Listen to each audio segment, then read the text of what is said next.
guys, dahil malapit na naman yung Chinese New Year, gagawa tayo ng radish cake at saka taro cake.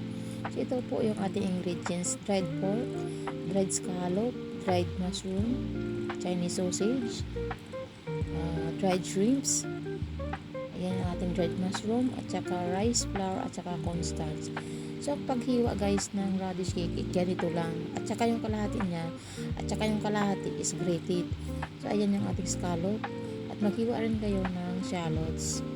So ayan ang sabaw ng ating mushroom. So ayan, ganito guys yung paghiwa. Maliliit lang siya na parang cubes. Ito yung dried ko.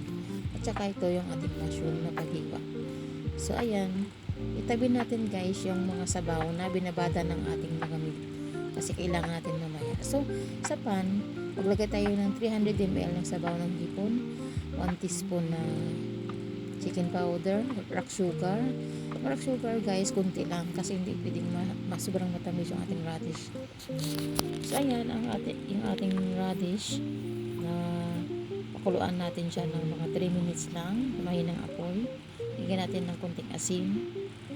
At saka mamaya pag napakuluan na, lagyan din natin siya ng black pepper or white pepper. At saka haluin natin siya hanggang maging mabango at ma-absorb niya yung mga pepper para masarap siya. So in case, after that, i-drain natin yung radish cake kasi yung sabaw niya mamaya yan ang ihalo natin sa ating flour.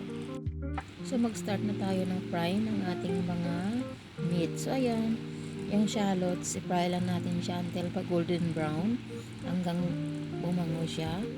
At ilagay natin yung ating mga meat. Huwag siya nating lakasan yung apoy. Kailangan mahina lang yung apoy kasi yung ating Chinese sausage is mabilis siya masunog. So hindi pwedeng masunog yung ating Chinese sausage. So yan, i-fry lang natin lahat. Yearly ako nagluluto ng radish cake guys. So kaya alam ko na matantyahin yung aking mga ingredients.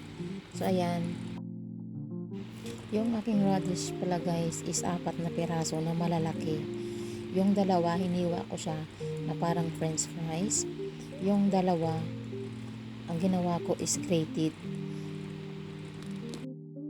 Ito na yung sabaw ng radish kanina guys. Ito yung ating flour is 3 cups flour, rice flour, at saka 2 cups na cornstarch. So ayan, ihalo lang natin yan, pero walang apoy yan guys. Ihalo lang siya natin ng ihalo, pero huwag nyo i-on yung apoy.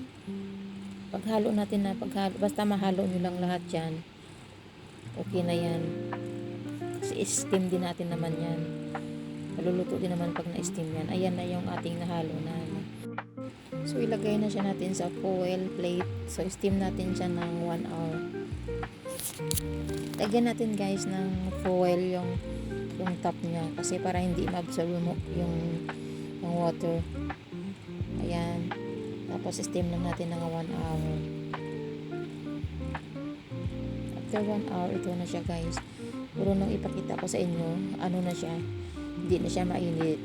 Kasi ano na, nakalimutan kong i-video kanina nung galing siya steamer. Thanks for watching.